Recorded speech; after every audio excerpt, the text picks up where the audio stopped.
Anak, kami ng iyong ina ay lubos na pinagpala.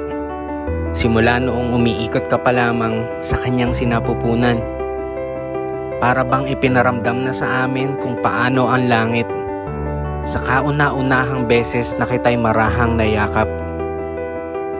Nakakamanghang tignan ang iyong mga mata. Ang iyong tinig na kasabay ng bawat ngiti ay tila musika na may lirikong sa puso ang tama. At ang iyong haplos na may kakayanang magpatulo ng aking luha.